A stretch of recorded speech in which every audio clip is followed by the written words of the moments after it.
علیہ السلام کی لڑائی صرف انسانوں سے نہیں تھی، دنیا پہ ہی تھی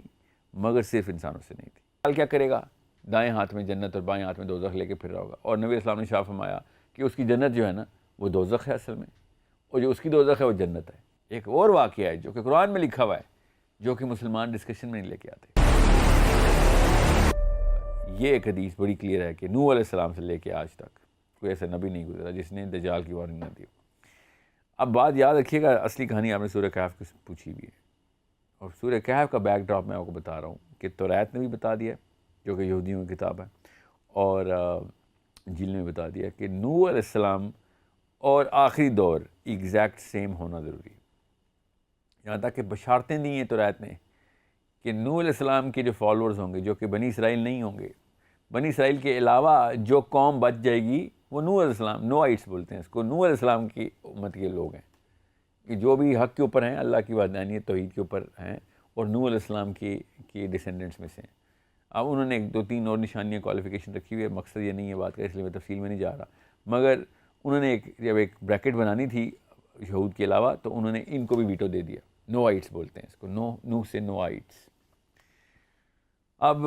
یہ بات ضروری ہے یہ سوچی جائے، میں اس طرح تفصیل سے تو نہیں بتاؤں گا، نہ ہی ٹائم ہے اتنا، مگر اتنی کلیئر انڈیکیشن بتا دیتا ہوں کہ نوح علیہ السلام کی لڑائی صرف انسانوں سے نہیں تھی، دنیا پہ ہی تھی مگر صرف انسانوں سے نہیں تھی۔ نوح علیہ السلام کے ٹائم کے اوپر جو کچھ معجزاتی قسم کے معاملات ہوئے ہیں، جس کے بیسک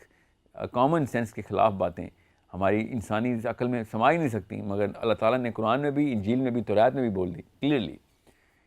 کہ پوری دنیا میں پانی آ گیا۔ سوچیں تو صحیح، یہاں تک کہ عام دماغ اس کو ہضم نہیں کر سکا، اتنا یہ ایک ایب نارمل ایونٹ ہے کہ مسلمانوں کے اندر بھی شاخیں بن گئی کہ نہیں دنیا پہ تو نہیں سیلاب آ سکتا پورا، حالانکہ توریت تفصیل بتا رہی ہے دنیا پہ سیلاب کی، ایتھیوپین بائبل، انجیل ساری، پھر اللہ تعالیٰ نے بھی سیلاب کی بات کی۔ اور دوسرا واقعہ جو بہت بڑا ہوا کہ نوح علیہ السلام نے سارے جانور اکٹھے کر لیے، ایک ایک جوڑا، یہ تو ہمیں پتہ ہے اس بات کا، سنا ہے آپ نے نا؟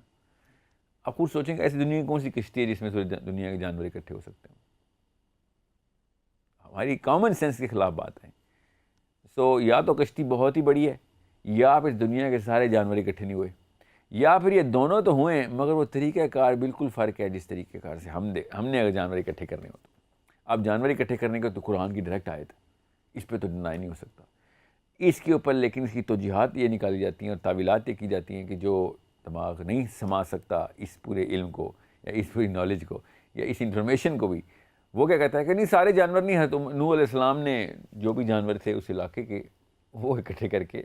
جتنے بھی 8-10 جوڑے تھے وہ کشتی میں ڈال دی، اور کتنے جان ڈال سکتے ہیں، کیونکہ عام دماغ کے بس کی بات نہیں ہے۔ غور سے سمجھیے گا، دجال بھی عام دماغ کے بس کی بات نہیں ہے، بس یہ یاد رکھیے گا یہاں پہ، مقصد دجال ہے یہاں پہ، اینڈ آف ٹائم ہے، آخری زمانہ ہے، اور کہانی نوح علیہ السلام سے شروع کرنی پڑتی ہے ہر دفعہ۔ اور ہم نے آج تک اسلامک لٹریچر میں آپ نے کبھی کسی اسکالر کو سنا ہے کہ نوح علیہ السلام سے کھینچے کہانی؟ No, because there has to be a very scientific angle to look at this. اور خود انجیل گواہی دے رہی ہے، میں کون سی سائنس کے، آئنسٹائن نے تو نہیں لکھی نا انجیل، انجیل نے جب گواہی دی ہے کہ دجال کا ٹائم نوح علیہ السلام کا ٹائم کا ری پلے ہے۔ ابھی میں بتاتا ہوں کیسے کیسے ری پلے۔ سو دجال کیا کرے گا؟ دائیں ہاتھ میں جنت اور بائیں ہاتھ میں دوزخ لے کے پھر رہا ہوگا، اور نبی اسلام نے شاہ فرمایا کہ اس کی جنت جو ہے نا وہ دوزخ ہے اصل میں، اور جو اس کی دوزخ ہے وہ جنت ہے۔ اور تب جب تمہیں وہ کہیں نہ کہ میں نے تمہیں دوزخ میں ڈال دینا، اور تو لپک کی چھلانگ لگا دو دوزخ میں، تم اللہ کی جنت میں ہی پہنچو گے، اور جو اس کی جنت ہے اس میں جو لوگ چھلانگ لگائیں گے وہ دوزخ میں ہی جائیں گے۔ اب یہ والی کہانی یہیں تک کیوں روکی جاتی ہے؟ کوئی بھی ایک مسلمان یہ کیوں نہیں پوچھتا کہ اماں ابا سے یا مولوی صاحب سے، پروفیسر سے یا اپنے بڑوں سے کہ یہ جنت اور دوزخ ہاتھ میں کیسے اٹھاتے ہیں؟ ایسا کیا معاملہ ہے جو ان کے ذہن میں، کون سی تصویر، آپ بتائیں آپ کے ذہن میں کیا تصویر بنتی ہے کہ جنت اور دوزخ اٹھائی ہوئے تھے چال نے؟ کوئی خاص نہیں بنتی، وہی سمبولک ذہن چلا جاتا ہے کہ شاید کہ اس نے اصلی کوئی ایک علاقہ تیار کیا ہوگا، وہ جو قادیانیوں نے ربہ تیار کیا ہوا تھا،